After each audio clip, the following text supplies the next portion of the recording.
Hey crew, it's Pitt, and I am back with some more Esoterica. Today we are diving back into the works of Mr. Manly Hall. We are reading aloud from the Secret Teachings of All Ages. We are up to 17, I think. Hermetic Pharmacology, Chemistry, and Therapeutics. But before we begin, if you are unfamiliar with me, any of my unconventional beliefs, or if at any point in time you get lost in the weeds, I lose you in the terminology, there are several playlists linked in the corner of above that are the places where I explain those a little bit better. I try to be as clear as I can as I'm going through, but there are things that I just assume that people know by this point, and I have a tendency to probably lose some people. With that being said, we are going to dive into hermetic pharmacology, chemistry, and therapeutics. I don't know how much I will have to add to this one today. We are going to get it on the record regardless. The art of healing was originally one of the secret sciences of the priestcraft, and the mystery of its source is obscured by the same veil which hides the genesis of religious belief. All higher forms of knowledge were originally in the position of the sacerdotal castes. The temple was the cradle of civilization. The priests, exercising their divine prerogative, made the laws and enforced them, appointed the rulers and controlled them, ministered to the needs of the living, and guided the destinies of the dead.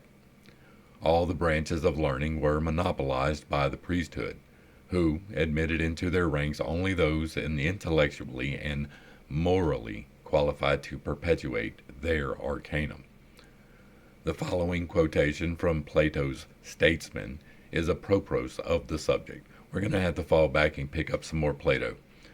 In Egypt, the king himself is not allowed to reign unless he have priestly powers. And if he should be of another class and have obtained the throne by violence, he must get enrolled in the priestcraft. Candidates aspiring to membership in the religious orders underwent severe tests to prove their worthiness. These orders were called initiations. Those who passed them successfully were welcomed as brothers by the priest and were instructed in the secret teachings. Among the ancients, philosophy, science, and religion were never considered as separate units. Each was regarded as an integral part of the whole. Philosophy was scientific and religious. Science was philosophic and religious. Religion was philosophic and scientific. Perfect wisdom was considered unattainable save as the result of harmonizing all three of these expressions of mental and moral activity. While modern physicians accredit Hippocrates, I guess that's how you say it, with being the father of medicine, the ancient Therapeutae has ascribed to the immortal Hermes the distinction of being the founder of the art of healing. Clemens Alexandrinus, in describing the books purported from the stylus of Hermes, divided the sacred writings into 6 general classifications, one of which, the Pastorphus, was devoted to the science of medicine. The Smaragdine, or emerald tablet, found in the valley of Ebron and generally accredited to Hermes, is in reality a chemical formula of high and secret order. As far as I know, we do not have this tablet. There is rumors of a tablet. There are replications of a tablet, but as far as I know, there is no emerald tablet. I do know through my own meditative experiences that the Billy Carson thing is not correct. You don't have to believe that. I'm not even here for that. But Hippocrates, the famous Greek physician, I don't know how to say it. The famous Greek physician during the 5th century before Christ disassociated the healing art from the other sciences of the temple and thereby established a precedent for separateness. One of the consequences is the present widespread, crass, scientific materialism. The ancients realized the interdependence of the sciences. The moderns do not. And as a result, incomplete systems of learning are attempting to maintain isolated individualism. The obstacles which confront present-day scientific research are largely the result of prejudicial limitations imposed by those who are unwilling to accept that which transcends the concrete perceptions of the five primary human senses. Now, this particular book is just a little over 100 years old. This was right when we were beginning to get cars, just before the chemical revolution of pharmacology really kicked in. That was a result of World War II in large part. And so, while we did have a few synthetic drugs, I am sure at this time, most of it was not, right? Most of it was herb derived. And even then, they were still having the exact same problems we have now. What is that problem? Prejudicial limitations imposed by those who are unwilling to accept that which transcends the concrete perceptions of the five primary human senses. That is, it can be broken down into parts because there are people just with prejudicial limitations, right? Not even considering the woo woo part that I deal with, but if you have a contrasting opinion, even if it is backed up by provable scientific fact, it will be shot down if it does not align according to the current narrative on how health is supposed to go. And if you don't know what I'm talking about, you should definitely look up the horse paste situation from 2020 because that was one of the indicators of this happening. We have a severe problem in peer review because of the same problem. People who say, no, that can't happen, it's against what I already believe. That happens all the time, and you don't think that. If you are not involved in the peer review process, you do not understand exactly how much of a gatekeeping process that is. Even if there are scientifically reproducible things, if it goes against the current narrative, it does not get a scientific peer review. It doesn't matter if you can reproduce it. It doesn't matter if somebody else can reproduce it using just your notes. If it goes against the narrative, it does not get in, and that is a problem. All right. The Paracelsian system of medical philosophy. Paracelsian. During the Middle Ages, the long ignored axioms and formulae of Hermetic wisdom were assembled once more and chronicled. The systemic attempts were made to test their accuracy. To Theophrastus of Hohenheim, who called himself Paracelsus, a name meaning greater than Celsus, the world is indebted for much of the knowledge it now possesses of the ancient systems of medicine. Paracelsus devoted his entire life to the study and exposition of Hermetic philosophy. Every notion and theory was grist to his meal, and while members of the medical fraternity belittled his memory now as they opposed his systems then, the occult world knows that he will, yet, be recognized as the greatest physician of all times. While the heterodox and exotic temperament of Paracelsus has been held against him by his enemies, and his wanderlust has been called vagabondage, he was one of the few minds who intelligently sought to reconcile the art of healing with the philosophic and religious systems of paganism and Christianity. In defending his right to seek knowledge in all parts of the earth and among all classes of society, Paracelsus wrote, "Therefore I consider that it is for me a matter of praise, not of blame, that I have hitherto and worthily pursued my wanderings. For this I will bear witness respecting nature. He who will investigate her ways must travel her books with his feet. That which is written is investigated through its letters, but nature from land to land, as often as a land, so often a leaf. Thus is the codex of nature, thus must its leaves be turned." Paracelsus by John Maxon Stillman. Paracelsus was a great observationalist, and those who knew him best have called him the second Hermes and the Trismegistus of Switzerland. He traveled Europe from end to end and may have penetrated eastern lands while running down superstitions and ferreting out supposedly lost doctrines. From the gypsies he learned much concerning the use of simples, and apparently from the Arabians concerning the making of talismans and the influences of the heavenly bodies. Paracelsus felt that the healing of the sick was of far greater importance than the maintaining of an orthodox medical standing. So he sacrificed what might otherwise have been a dignified medical career, and at the cost of lifelong persecution, bitterly attacked the therapeutic systems of his day. Uppermost in his mind was the hypothesis that everything in the universe is good for something, which accounts for his cutting fungus from tombstones and collecting dew on glass plates at midnight. He was a true explorer of nature's arcana. Many authorities have held the opinion that he was the discoverer of mesmerism, and that Mesmer evolved the art as the result of studying the writings of this great Swiss physician. I too believe that everything serves a purpose, that it has something here, and I have a theory that is completely unfounded and is completely conspiratorial that the cure for cancer is going to be found in love bugs, because they are completely useless for anything else and nobody is studying that, so that's probably where we're going to find the cure for cancer. That is purely unfounded, superstitious claptrap, I know. I don't care.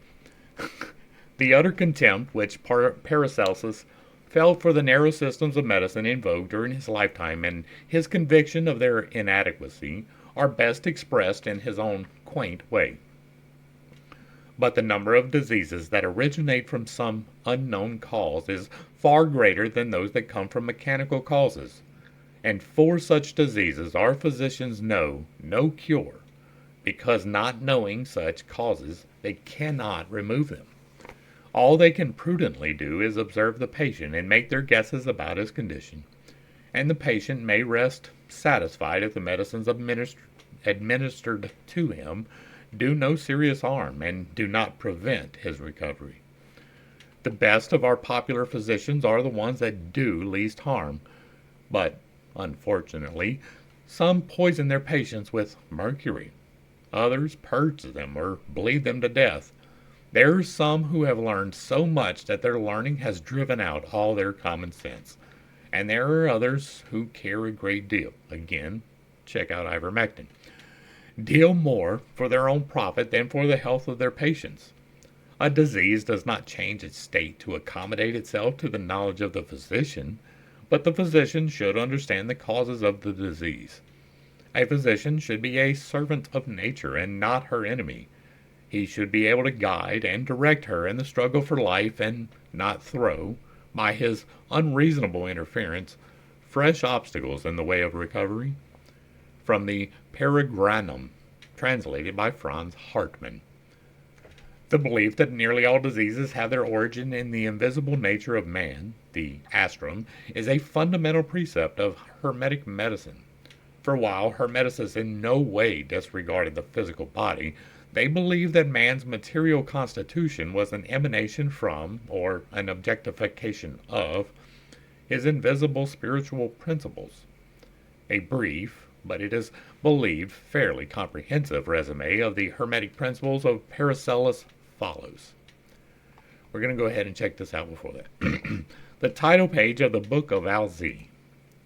Lapide philosophico pervere ospus colum.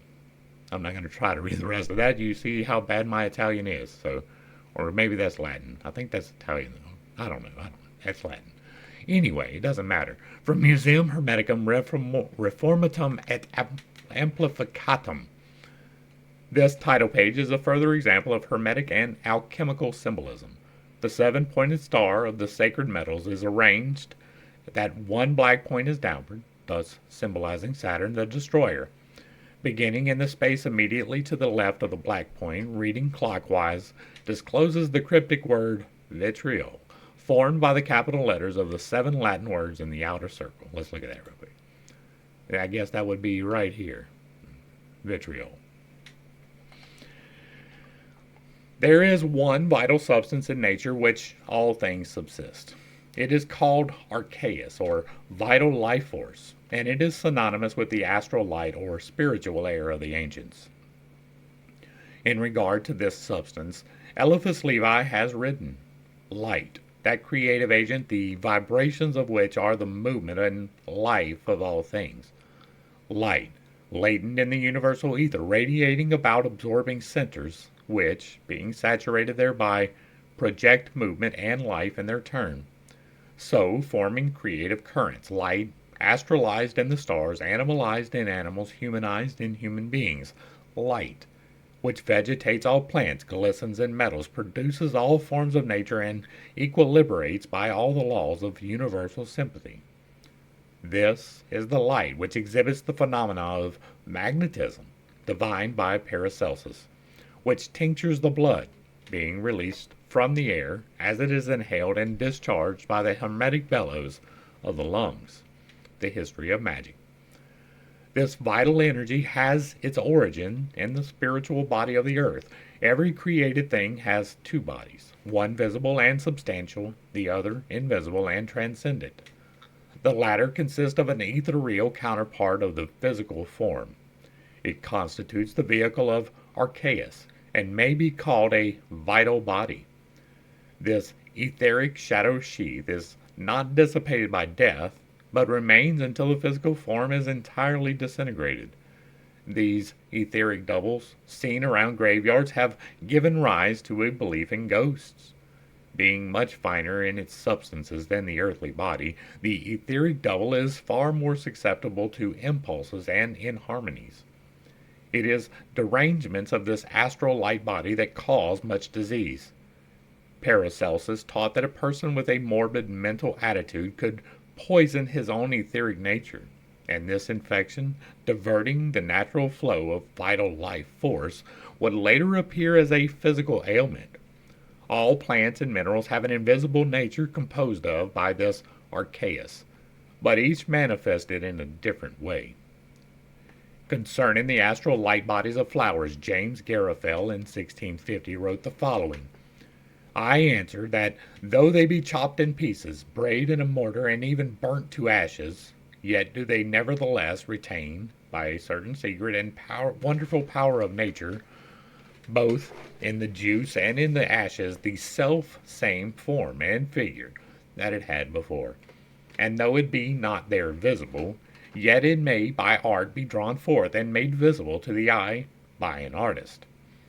This, perhaps, will seem a ridiculous story to those who read only the titles of books, but those that please may see this truth confirmed, if they have recourse to the works of Monsieur du Chesnay, S. de la Violette, one of the best chemists in our age hath produced, who affirms that himself saw an excellent Polish physician of Cracovia, who kept in glasses the ashes of almost all the herbs that are known, so that when anyone out of curiosity had a desire to see any of them, as, for example, a rose in one of his glasses, he took that where the ashes of a rose were preserved, and holding it over a lighted candle, so soon as it ever began to feel the heat, you should presently see the ashes begin to move, which afterwards, rising up and dispersing themselves about the glass, you should immediately observe a kind of little dark cloud, which, dividing itself into many parts, it came at length to represent a rose, but so fair, so fresh, and so perfect a one that you would have thought it to have been as substantial and as odoriferous a rose as grows on the rose tree. Unheard of curiosities concerning talismanical sculpture of the Persians. Paracelsus, recognizing derangements of the etheric double as the most important cause of disease, sought to reharmonize its substances by bringing into contact with it other bodies whose vital energy could supply elements needed, or were strong enough to overcome the diseased conditions existing in the aura of the sufferer. Its invisible cause having been thus removed, the ailments speedily vanished. The vehicle for the Archeus, or vital life force, Paracelsus called the mumia. A good example of a physical mumia is vaccine, which is the vehicle of a semi-astral virus. Anything which serves as a medium for the transmission of the Archeus, whether it be organic or inorganic, truly physical or partly spiritualized, was termed a mumia. The most universal form of the mumia was ether, which modern science has accepted as a hypothetical substance, serving as a medium between the realm of vital energy and that of organic and inorganic substance. The control of the universal energy is virtually impossible, save through one of its vehicles, the mumia. A good example of this is food. Man does not secure nourishment from the dead animal or plant organisms, but when he incorporates their structures into his own body, he first gains control over the mumia, or etheric double, of the animal or plant. Having obtained this control, the human organism then diverts the flow of the archaeus to its own uses. Paracelsus says that which constitutes life is contained in the mumia, and by imparting the mumia we impart life. This is the secret of the remedial properties of talismans and amulets, for the mumia, of the substances of which they are composed, serves as a channel to connect the person wearing them with certain manifestations of the universal, vital life force. And again, I am going to stop here just to point out that talismans hold zero power on their own. They can, any tool can, be imbued with your life force. If you believe in it truly enough, it can work. But it holds no power in and of itself. It does not matter even what you put in it. Now, if you are imbibing something, that makes a difference in what you put in it. But if you're just wearing a pendant around your neck, it doesn't matter if it's a rose or if it's nightshade. The energy that is imbued in that talisman is imbued by the one who creates it and is amplified by the one who is wearing it. But no tool has power on its own. There is not a talisman out there that can heal you on its own. It is not a possibility. I say that with no equivocation, even though I do not speak on things of which I do not know. All right, let's get this. According to Paracelsus, in the same way that plants purify the atmosphere by accepting into their constitutions the carbon dioxide exhaled by animals, I'm going to get banned, and humans, so many plants and animals accept disease elements transferred to them by human beings. These lower forms of life, having organisms and needs different from man, are often able to assimilate these substances without ill effect.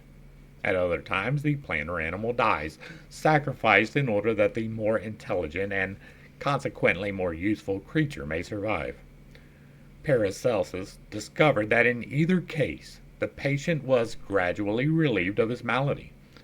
When the lower life had either completely assimilated the foreign mumia from the patient, or had itself died and disintegrated as the result of its inability to do so, complete recovery resulted. Many years of investigation were necessary to determine which herb or animal most readily accepted the mumia of each various disease. Paracelsus discovered that in many cases plants revealed by their shape the particular organs of the human body which they served most effectively. The medical system of Paracelsus was based on the theory that by removing the diseased etheric mumia from the organism of the patient and causing it to be accepted into the nature of some distant and disinterested thing of comparatively little value, it was possible to divert from the patient the flow of the archaeus, which had been continually revitalizing and nourishing the malady. Its vehicle of expression being transplanted, the archaeus necessarily accompanied its mumia, and the patient recovered. The Hermetic theory concerning the causations of disease. According to the Hermetic philosophers, there were 7 primary causes of disease. The first was evil spirits. These were regarded as creatures born of degenerate actions, subsisting on the vital energies of those whom they attached themselves. The second cause was a derangement of the spiritual nature and the material nature. These two, failing to coordinate, produced, that is a long one, mental and physical subnormality. The third was an unhealthy or abnormal mental attitude, melancholia, morbid emotions, excesses of feelings, such as passions, lusts, greeds, and hates, affected the mumia, from which they reacted into the physical body, where they resulted in ulcers, tumors, cancers, fevers, and tuberculosis. The ancients viewed the disease germ as a unit of mumia, which had been impregnated with the emanations from evil influences, which it had contacted. In other words, germs were minute creatures born out of man's evil thoughts and actions. We're going to come back up here. This is Johannes Baptist von Helmont from von Helmondt's Ausgang der Artsen Kunst. Let's see what it is. It is a picture of a guy, and it has a language underneath it. At the beginning of the 17th century, von Helmont, the Belgian alchemist, to whom, incidentally, the world is indebted for the common term gas, is distinguished from other kinds of air. While experimenting with the root of A, touched it to the tip of his tongue without swallowing any of the substance. He himself describes the result in the following manner. The root of what? Immediately, my head seemed tied tightly with a string, and soon after there happened to me a singular circumstance, such as I had never before experienced. I observed with astonishment that I no longer felt and thought with the head, but with the region of the stomach, as if consciousness had now taken up its seat in the stomach. I wonder what that is. That is moving. We talk about the stack. We talk about moving the subtle energies all the time, and this did it involuntarily. That is interesting. I would like to know what that is. If you know what that A is, let me know down below. Terrified by this unusual phenomenon, I asked myself and inquired into myself carefully. But I only become the more convinced that my power of perception became greater and more comprehensive. This intellectual clearness was associated with great pleasure. I did not sleep, nor did I dream. I was perfectly sober, and my health was perfect. I had occasionally had ecstasies, but these had nothing in common with this condition of the stomach, in which it thought and felt, and almost excluded all cooperation of the head. In the meantime, my friends were troubled with the fear that I might go mad, but my faith in God and my submission to His will soon dissipated this fear. This state continued for 2 hours, after which I had some dizziness. I afterwards frequently tasted of the A, but I could never again reproduce these sensations. Von Helmont, Demon's Idea, reprinted by P. Davidson in The Mistletoe and Its Philosophy.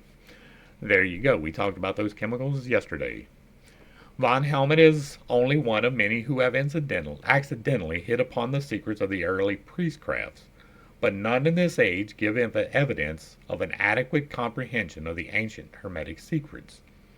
From the description von Helmont gives, it is probable that the herb mentioned by him paralyzed temporarily the cerebrospinal nervous system. The result being that the consciousness was forced to function through the sympathetic nervous system and its brain, the solar plexus. Okay, so we talk about the subtle bodies all the time here. If you are unfamiliar with what I'm talking about, you should definitely go back to the Infinite Integrations playlist where we talk about these things in more specifics. But you can move your consciousness through your body. You can take intentionally where you think from and where you notice from and move it up and down your stack from the base all the way up to the crown and even outside of yourself into your divine aura, your divine chakra. And so this is interesting because it is produced by a chemical.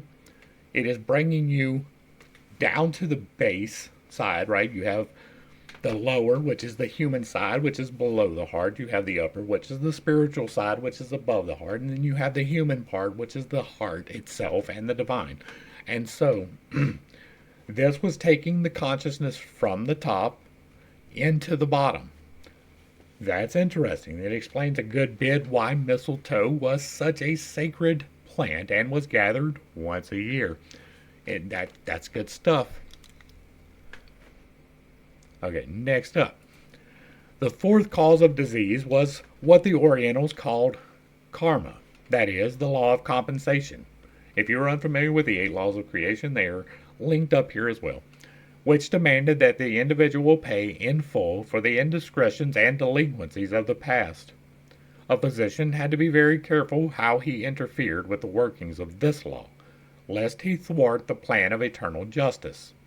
The fifth cause was the motion and aspects of the heavenly bodies. The stars did not compel the sickness, but rather impelled it. The Hermetists taught that a strong and wise man ruled his stars, but that a negative, weak person was ruled by them.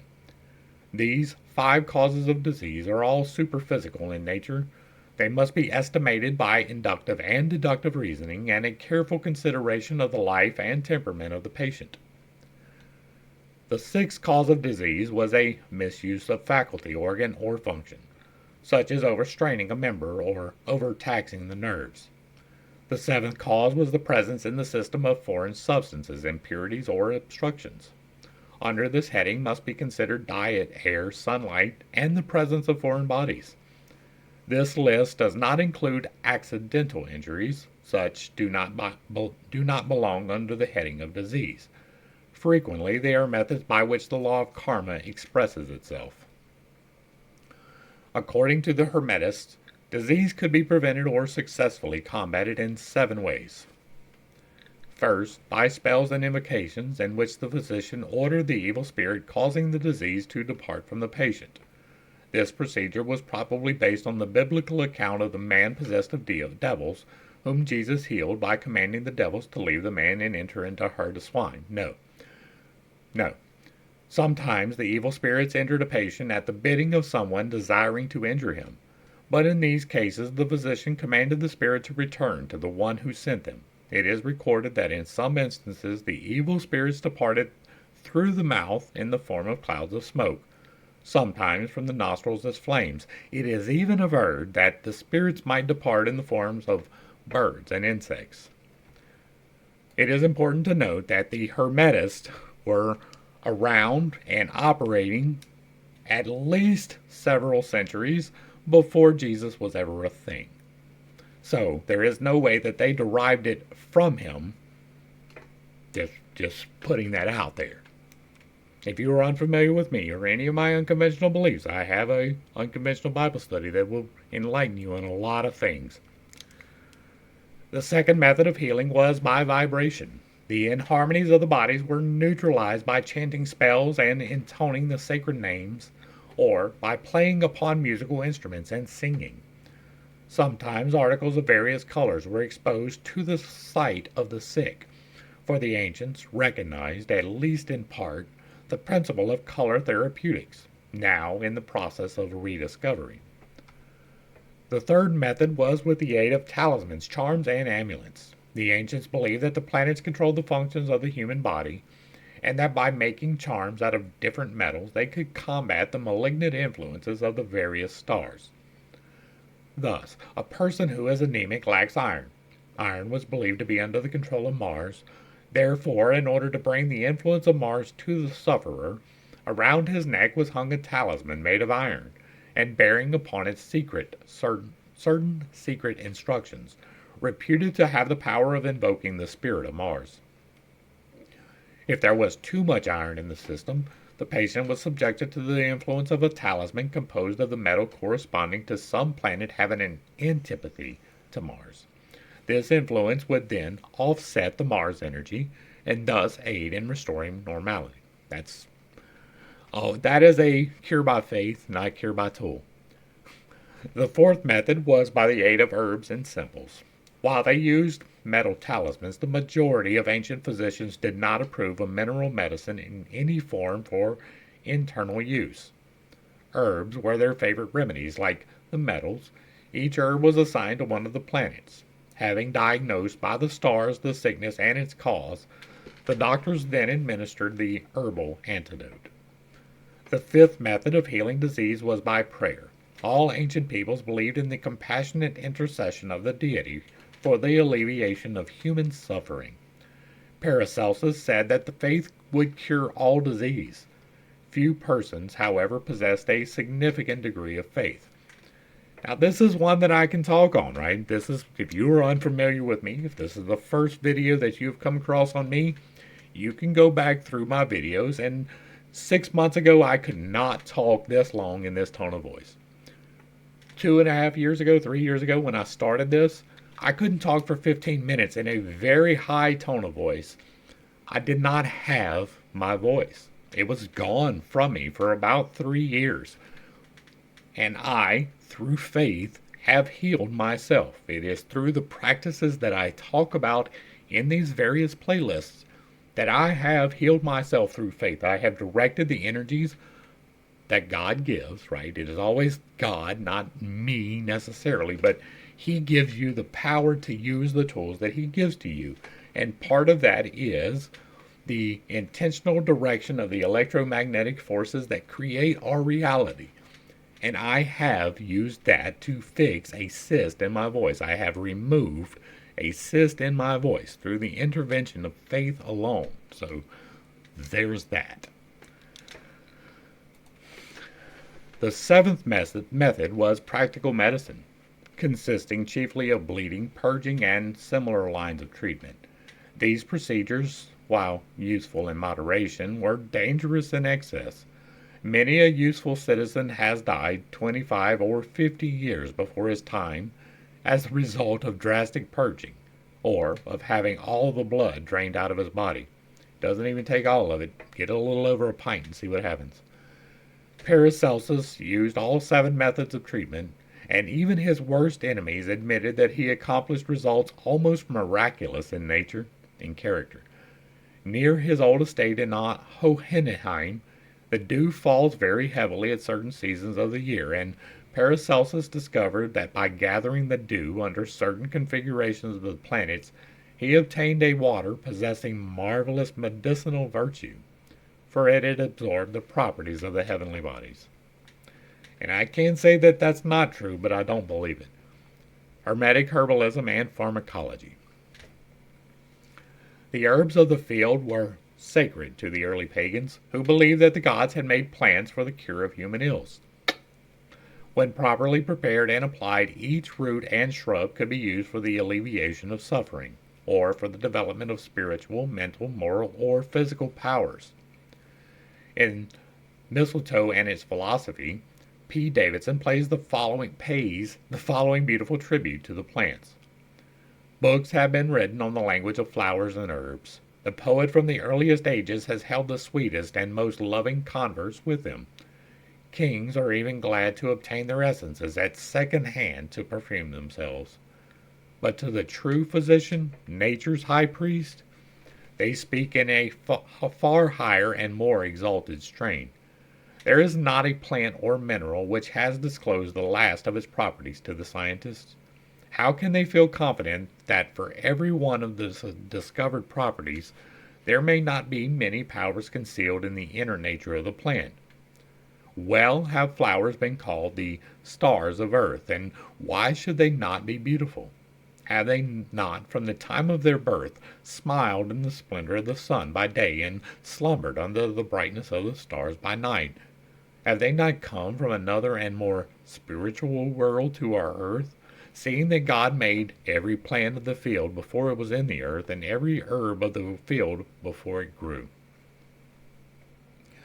Many primitive peoples used herbal remedies, and with many remarkable cures. The Chinese, Egyptians, and American Indians cured with herb diseases for which modern science knows no remedy. Dr. Nicholas Culpeper, whose useful life ended in 1654, was probably the most famous of herbalists. Finding that the medical systems of his day were unsatisfactory in the extreme, Culpeper turned his attention to the plants of the field, and discovered a medium of healing which gained for him national renown. In Dr. Culpeper's correlation of astrology and herbalism, each plant was under the jurisdiction of one of the planets, or luminaries. He believed that disease was also controlled by celestial configurations. He summed up his system of treatment as follows. You may oppose diseases by herbs of the planet opposite to the planet that causes them, as diseases of Jupiter by herbs of Mercury, and the contrary, diseases of the luminaries by the herbs of Saturn, and the contrary, diseases of Mars by the herbs of Venus, and the contrary. There is a way to cure diseases sometimes by sympathy, and so every planet cures his own disease, as the sun and moon by their herbs cure of eyes, Saturn the spleen, Jupiter the liver, Mars the gall and diseases of choler, and Venus diseases in the instruments of generation, the complete herbal. Medieval European herbalists rediscovered only in part the ancient hermetic secrets of Egypt and Greece. These earlier nations evolved the fundamentals of nearly all modern arts and sciences. Nicholas Culpeper, with his hand on the skull and the world behind him. From Culpeper's Semiotica Uranica. The famous physician, herbalist, and astrologer spent the greater part of his useful life ranging the hills and forests of England and cataloging literally hundreds of medicinal herbs. Condemning the unnatural methods of contemporaneous medicos, Culpeper wrote, This not being pleasing and less profitable tome, I consulted with my two brothers, Dr. Reason and Dr. Experience, and took a voyage to visit my mother Nature, by whose advice, together with the help of Dr. Diligence, I at last obtained my desire, and being warned by Mr. Honesty, a stranger in our day, to publish it to the world, I have done it. From the introduction of the 1835 edition of the Complete Herbal, Dr. Johnson said of Culpeper that he merited the gratitude of prosperity. At that time, the methods used in healing were among the secrets imparted to initiates of the mysteries. Unctions, chorea, philters, and potions were concocted to the accompaniment of strange rites. The effectiveness of these medicines is a matter of historical record. Incenses and perfumes were also much used. Barrett, in his Magus, describes the theory on which they work as follows. For, because our spirit is the pure, subtle, lucid, airy, and unctuous vapor of the blood, nothing, therefore, is better adapted for collyriums than the light vapors which are more suitable to our spirit in substance. For then, by reason of their likeness, they do more stir up, attract, and transform the spirit. Poisons were thoroughly studied, and in some communities, extracts of deadly herbs were administered to persons sentenced to death, as in the case of Socrates. The infamous Borgias of Italy developed the art of poisoning to its highest degree. Unnumbered brilliant men and women were quietly and efficiently disposed of by the almost superhuman knowledge of chemistry, which for many centuries was preserved in the Borgia family. Egyptian priests discovered herb extracts by means of which temporary clairvoyance could be induced, and they made use of these during the initiatory rituals of their mysteries. The drugs were sometimes mixed with food given to candidates, and at other times were presented in the form of sacred potions, the nature of which was explained. Shortly after the drugs were administered to him, the neophyte was attacked by a spell of dizziness. He found himself floating through space, and while his physical body was absolutely insensible, being guarded by priests that no ill should befall it, the candidate passed through a number of weird experiences, which he was able to relate after regaining consciousness. In the light of present-day knowledge, it is difficult to appreciate an art so highly developed that by means of draughts, perfumes, and incenses, any mental attitude desired could be induced, almost instantaneously. Yet, such an art actually existed among the priestcraft of the early pagan world. Concerning this subject, H.P. Blavatsky, the foremost occultist of the 19th century, has written, Plants also have mystical properties in a most wonderful degree, and the secrets of the herbs of dreams and enchantments are only lost to European science, and useless to say, too, are unknown to it, except in a few marked instances, such as opium and hashish. Yet the cyclical effects of even these few upon the human system are regarded as evidences of a temporary mental disorder. The women of Thessaly and Epirus, the female hierophants of the rites of Sabazius, did not carry their secrets away with the downfall of their sanctuaries. They are still preserved, and those who are aware of the nature of soma know the properties of other plants as well. Herbal compounds were used to cause temporary clairvoyance in connection with the oracles, especially the one at Delphi. Words spoken while in these imposed trances were regarded as prophetic. Modern mediums, while under control of the result of partly self-imposed catalepsy, give messages somewhat similar to those of the ancient prophets, but in the majority of cases their results are far less accurate, for the soothsayers of today lack the knowledge of nature's hidden forces. The mysteries taught that during the higher degrees of initiation, the gods themselves took part in the instruction of candidates, or at least were present, which was in itself a benediction. As the deities dwelt in the invisible world and came only in their spiritual bodies, it was impossible for the neophyte to cognize them without assistance of drugs, which stimulated the clairvoyant center of his consciousness, probably the pineal gland. Many initiates in the ancient mysteries stated emphatically that they had conversed with the immortals and had beheld the gods. When the standards of the pagans became corrupted, the division took place in the mysteries. The band of truly enlightened ones separated themselves from the rest, and preserving the most important of their secrets, vanished without leaving a trace.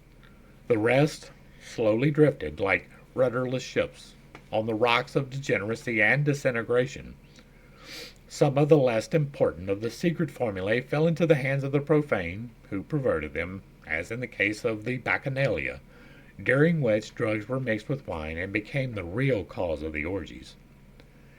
In certain parts of the earth it was maintained that there were natural wells, springs, or fountains, in which the water, because of the minerals through which it coursed, was tinctured with sacred properties. Temples were often built near these spots, and in some cases natural caves which chanced to be in the vicinity were sanctified to some deity. The aspirants to initiation and those who came to request prophetic dreams of the gods were prepared by a fast, more or less prolonged, after which they partook of meals expressly prepared, and also of mysterious drinks, such as the water of Lethe and the water of Mnemosyne in the grotto of Trophonius, or of the Caesarean in the mysteries of the Eleusinian. Different drugs were easily mixed up with the meats or introduced into the drinks, according to the state of mind or body into which it was necessary to throw the recipient, and the nature of the visions he was desirous of procuring. Salvertes, the Occult Sciences.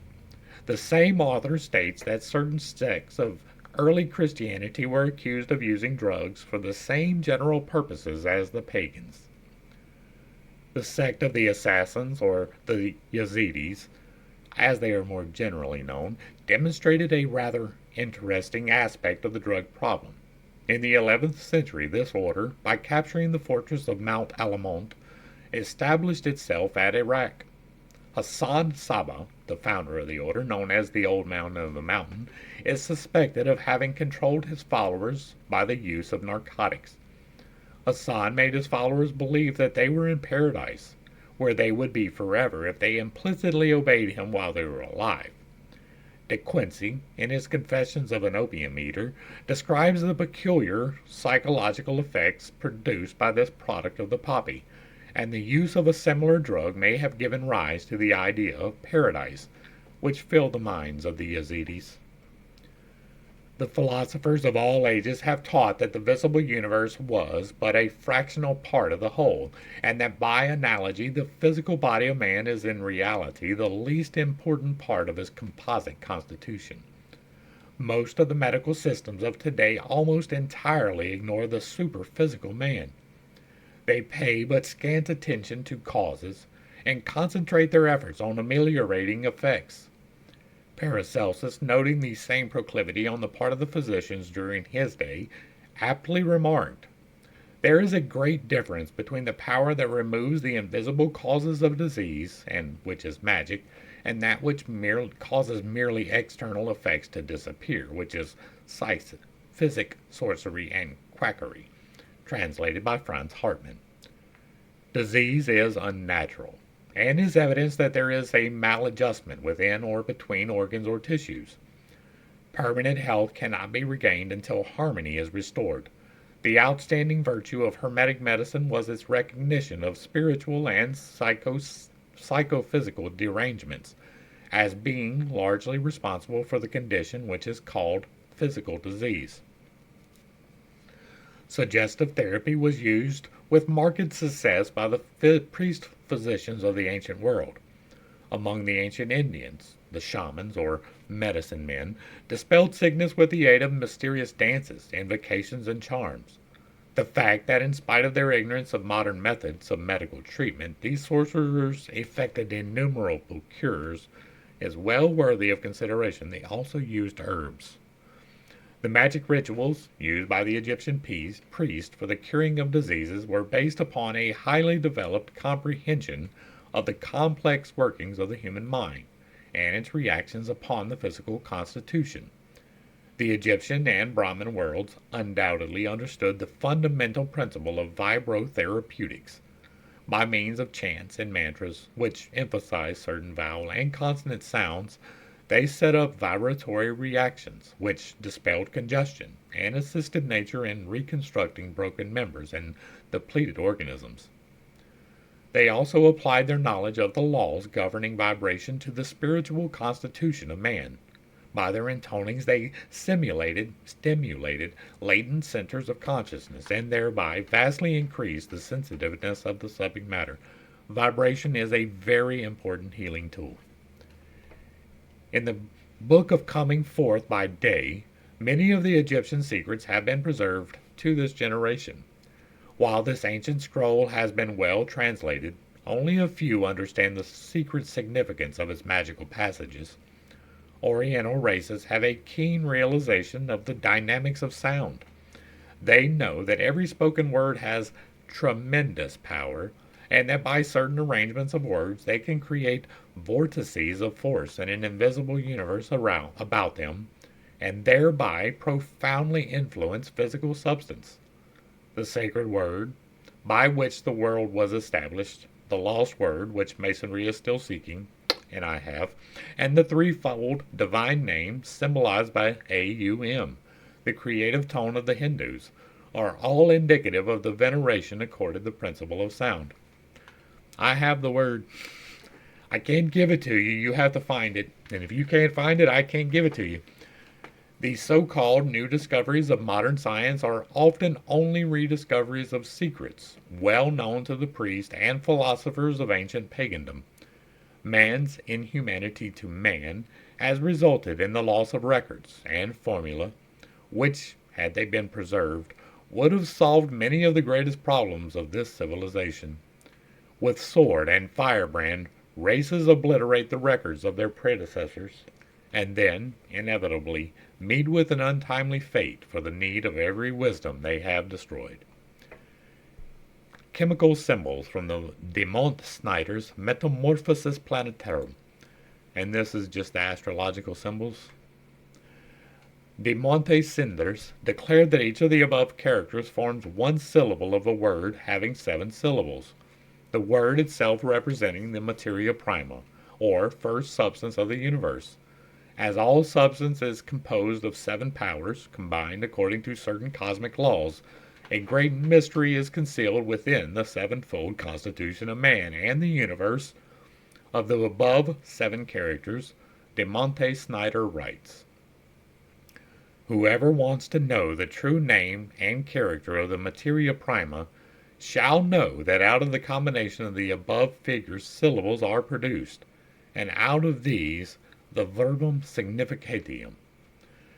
And so ends this section.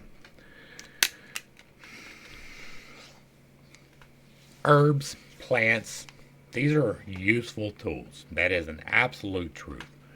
Rosemary, thyme, antibacterial, antimicrobial. You can make extracts of them that can treat various diseases. That is an absolute truth. Aloe, good for burns and for some internal things. There are all kinds of plants that do things. We use them today. Most of our medicines are derived from these. But they add extra stuff to it. And I heard something very interesting here recently from a doctor of pharmacology, right? He is a doctor actively involved in creating new drugs. I can't remember his name. It's not really that important. But he said that every single drug that is on the market today causes a mineral deficiency. And that is most likely true. I know that part of my healing process for this cyst that I healed through faith was me getting off of omeprazole. Now, that is a stomach ulcer medicine. It is to regulate the acid in your stomach. And for years, that voice was telling me to stop, and I was scared to stop. But it turns out that once I stopped and I started directing the healing energy, that the cyst went away. Now, one may be completely unrelated to the other. It may be entirely because of quitting the medicine, or it may be entirely because of the direction of energy. For me, it is the combination of the two. I quit the medicine and it didn't get better. But some of the other things started correcting themselves, and I was actively already doing the direction of the energy. And so that seemed to have worked. That's why I talk about how I did that. But the forgetting off of the medicines was a big deal. 4 years ago, before I started my walk, if you're unfamiliar with that, I have that elsewhere, but I started walking because of my health. I was on cholesterol medicine, I was on high blood pressure medicine, I was on a couple of different medicines besides that, and I got off of all of them. I cold turkeyed most of them. I weaned myself off of some of them, but I got off of all of them. And now I am 40 pounds lighter. I am in much greater health. My resting heart rate is under 60. When I walk, right, I set a solid pace when I walk. I don't get above 65. It really does not increase my heart rate to walk 3 miles in 45 minutes. When I run, which is a relatively new establishment, and it's probably going to kick me in my butt, it also doesn't get all that high. I'm trying to find a way to get my heart rate up. But I believe that is because I got off all of these medicines. My blood pressure is much better than it ever was when I was on the medicine. My cholesterol is down, and I fry everything in lard. I have gotten off of seed oils. I have gotten off of a lot of the things and back to the natural, and my life is so much better. I will never give you medical information or medical recommendations. Right? I am not a doctor. I am not a physician. I am a healer, not a doctor. I am not a pharmacist, but I do believe in natural medicine. So I will not give you that. I'm not here to tell you what to do, but I am here to tell you the things that I know about myself. And I know about myself that getting off of those medicines helped me. It got my heart rate down. It got my blood pressure down. All of the things that I have done since then have added health to me. But getting off of those medicines was a major step. That includes pain medications. That includes a lot of other things that people do not even consider, right? I don't even really do sugar. Like white refined sugar. I drink my coffee with honey. I drink fruit juice instead of Cokes. Like I changed how I process things, and it has made a difference in my life. That I am here to relay. I'm never here to give you medical information. Right? I am not a doctor. I do not even attempt to try to give you medical information. We talk about broad, general topics, but you need to do your own research if you are on these medications and see what vitamin deficiencies it is causing in you, because it is almost certainly doing so. There are probably some that you can get off of, because I'm going to clue you in on something and you can take it or leave it. They like selling you pills. They like the money that comes from it. They like the kickbacks that come from it. Pharmacies love to give them to you. They throw them at me every time I go to the doctor. It's why I quit going to the doctor. There are alternate ways to take care of yourself. And if you are in need of the chemical intervention that is inside those pill bottles, then by all means do it. But chances are you're not in actual need of that, but rather in the need of changing something else in your life. And that is what you should probably be focusing on. Hopefully I brought a little bit of enlightenment and not too much confusion to a somewhat difficult set of topics. Oh, one more thing. They talked about the psychological effects of these plants, right? You can take these things and induce altered states of being.